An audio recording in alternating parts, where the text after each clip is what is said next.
Fala pessoal, dia de mais Champions League aqui na tela do NS Futebol.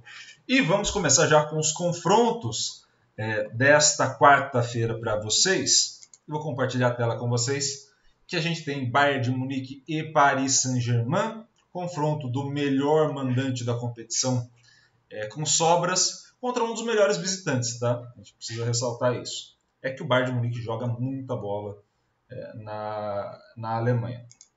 Quando a gente observa esses confrontos, há uma vantagem clara para o Bayern de Munique, que já conseguiu essa vantagem em Paris e tende a aumentar essa vantagem, aí pelo menos 1 a 2 gols de diferença na Alemanha. Claro, a gente está falando de uma equipe do Paris Saint-Germain que tem grandes jogadores e essas coisas podem se reverter. Tá?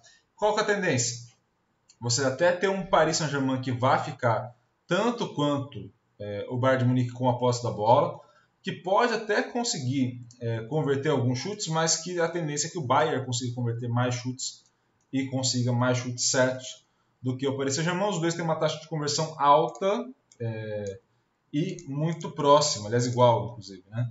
Então, assim, é um cenário onde o Bayern de Munique tem uma vantagem no número de chutes, na conversão de passe para chutes e um equilíbrio, apesar de uma ligeira vantagem do Paris Saint-Germain, na questão do passe. Na defesa, o Bayern de Munique recupera mais vezes e recupera mais rápido a bola. Tá?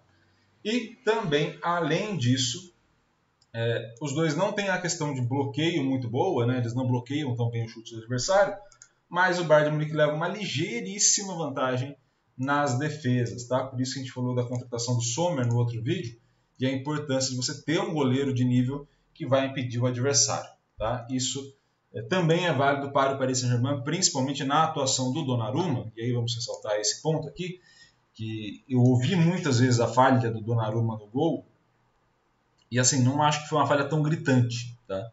Apesar de ter sido uma falha, não é uma falha tão gritante. Eu acho muito mais êxito do atacante naquele momento do que uma falha do goleiro especificamente. Há de se ressaltar muito que estão pegando muito no pé do Donnarumma. Porque se não fosse ele, se você tira o gol que ele tomou, como se fosse uma defesa, e coloca os gols que era para ele ter levado com o goleiro do nível dele poderia ter levado, que seria considerado normal, era para ter saído com 2-3. Então assim, eles estão exagerando com o goleiro italiano mais uma vez. Tá? Ainda nesse sentido, qual é o grande ponto desse Bayern de Munique? Qual é o grande ponto desse Paris Saint-Germain? Eu vou deixar ele em tela cheia por enquanto, depois eu dou aquele zoom que a gente já está acostumado. Eu quero que vocês observem os dois gráficos que estão para cá da tela de vocês e observem como as linhas que estão do Bayern de Munique são muito pequenininhas e como as linhas do Paris Saint-Germain são mais espaçadas, tá? Nessa parte onde eu estou com o mouse aqui, tá? Por quê? O comportamento do Bayern de Munique é de uma precisão absurda. Isso que torna ele tão forte. Ele joga muito bem em casa, muito bem fora, muito bem contra equipes difíceis, muito bem contra equipes mais fáceis de se enfrentar. E o Paris vai variando, como grande parte das equipes, tá? Não é só o Paris Saint-Germain, não. É o Bayern de Munique que é fora dessa curva, não o Paris Saint-Germain que é outlier nesse sentido. E aí a gente vai dar aquele zoom que vocês tanto gostam, porque nesse cenário que a gente está analisando, né, esse cenário de confronto, a gente pode entender a força, de fato, dessa equipe alemã. O Bayern de Munique, no geral, contra as melhores equipes, overall 76, no geral, contra as piores equipes, overall 83. Tá? Aí eu estou olhando para esse recorte. Geral, e agora o geral com mando de campo. Tá? A gente estava falando de mando de campo até agora há pouco.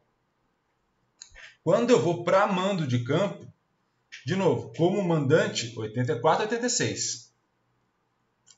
Sim, muito, muito bom. E o Bayern de Munique tem uma nota 74 para quando ele joga como visitante contra as equipes mais difíceis e uma nota 80 para quando ele joga contra visitantes contra as equipes mais fáceis. Nesse ponto que a gente está observando, o pior cenário do Bayern de Munique foi o que ele enfrentou em Paris. E foi 1-0. Esse foi o pior cenário do Bayern de Munique, jogando bola, tá? Que é quando ele enfrenta a equipe mais difícil, fora de casa, tá? Já o Paris Saint-Germain, a gente vai para um outro ponto, que é uma equipe que vai variando demais. Então, assim,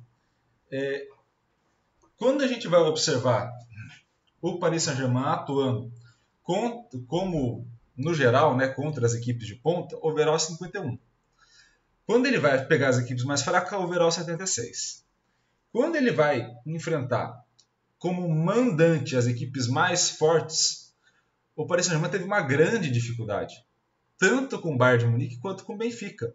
Overall 47. Quando ele vai jogar como mandante contra as equipes mais fracas, overall 78. Ou seja, ele vai muito bem contra as equipes mais fracas, atuando como mandante. O que acontece também como visitante, contra as equipes mais fortes, overall 64, contra as equipes mais fracas, overall 72. Então, nesse ponto, a gente tem uma vantagem do Bayern de Munique, já de ponto de partida, pelo mando de campo, né, que a gente já está aí acostumado a ver, e é o que a gente deixa na análise para vocês, mas também a gente tem uma vantagem também nesses pormenores. E esse talvez seja o grande ponto de entender. Como nesses pormenores, em todos os cenários, a vantagem é do Bayern de Munique. Claro, não sou eu em Limeira que estou observando esses dados. Certo? Não sou eu que estou observando esses dados. Todo mundo está observando esses dados. Então, assim, o analista de desempenho do Bayern de Munique está observando esses dados, o analista de desempenho do Paris Saint-Germain está observando esses dados, os técnicos estão observando, então, assim, eles vão traçar estratégias para esses cenários. Então, esse é um cenário de ponto de partida que pode modificar de acordo com as modificações que os treinadores vão propor para esse confronto em específico. Isso interfere na temporada como um todo? Né? No sentido de dos dados não serem válidos? Não. A única coisa que vai acontecer a partir deles, eu tomo as minhas decisões. Então, esse cenário que a gente está apresentando é o inicial, mas nada impede de uma expulsão mudar o cenário, como foi o caso do Bayern de Munique e Borussia Mönchengladbach pela Bundesliga, onde teve a expulsão e foi 3-2 para o Gladbach, e era uma vantagem muito grande do Bayern de Munique. Nada impede de ter um grande dia de um grande jogador e os percentuais de conversão, o número total aumentar e isso acontecer nesse jogo. Nada impede dessas coisas acontecerem, tá? Mas a vantagem em quase todos os cenários, ou em todos os cenários, é do Bayern de Munique, tá? E a gente vai para o segundo confronto do dia, Tottenham e Milan. Esse vai ser um pouquinho mais rápido. O Milan venceu 1-0 e no confronto geral, vantagem para a equipe do Tottenham, mas a vantagem é muito baixa. 72-67, a gente estaria observando aí basicamente um empate. Assim, se fosse apostar de fato, a gente poderia apostar num empate entre essas duas equipes. O Tottenham e o Milan têm uma dificuldade muito grande, mas muito grande, nessa conversão de passe para chute. Os dois têm uma taxa muito baixa de conversão de passe para chute para quem está classificado. Tem uma taxa de conversão muito baixa de chutes, por consequência, né, dessa taxa de conversão dos passes. Não são equipes que ficam muito com a posse da bola. E tem uma taxa de conversão também baixa de chutes para gol, tá? Esse chute total. O Milan vai recuperar, tende a recuperar um pouco mais rápido essa bola, mas o Tottenham tende a bloquear melhor e nas ações de defesa o goleiro do Milan tenta fazer uma intervenção melhor. A aposta para esse confronto é, obviamente, um empate nesse primeiro cenário. E aí, analisando esse confronto, o que dá uma esperança para o Tottenham? Né? Tottenham também é uma equipe mais... se a gente falou do Bayern de Munique agora, que era mais próximo às linhas, né, que a gente está vendo ali no gráfico, o Tottenham também é. E se a gente for pegar o Tottenham como mandante, é o melhor cenário para ele. Mandante contra as melhores equipes. Que é overall 65. Já o Milan como visitante contra as melhores equipes, overall 13. Ou seja, é o melhor cenário do Tottenham contra o pior cenário do Milan. Então, se a gente olha esse confronto, que obviamente já começa 1-0 para o Milan, o cenário é favorável para a equipe do Milan numa classificação sofrida. Um 0-0, um empate que seja, e também ou uma vitória muito pequena de qualquer um dos lados ali. Aí um pouquinho mais de vantagem para o Tottenham nesse sentido, né, o que levaria para a prorrogação ou algo do tipo.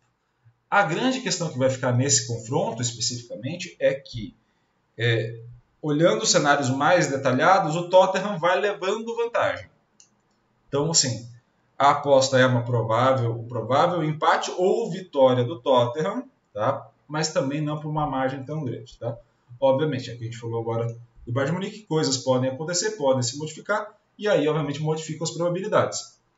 Mas, nesse cenário, a gente vai ver um confronto equilibrado, se a gente for olhar em termos gerais, e se a gente for olhar pelos níveis e pelo enfrentamento, o Milan precisa melhorar os enfrentamentos contra grandes equipes, principalmente jogando como visitante. Essa é a grande fraqueza do Milan. Se o Milan superar as grandes fraquezas que ele tem nesse ponto, ele pode avançar sim. Senão, obviamente, as coisas vão facilitar para o lado do Tottenham nesse confronto. Beleza? Espero muito que vocês tenham gostado desse vídeo. Por favor, curta, comente e compartilhe esse vídeo. Tá? Compartilhe com o máximo possível de gente. Isso ajuda demais o canal a crescer. E é claro, fez tudo isso? Eu te agradeço demais. Mas também te peço que você se inscreva e ative o sininho para receber todas as notificações. Combinado? Grande abraço a todos. Obrigado pela audiência e valeu!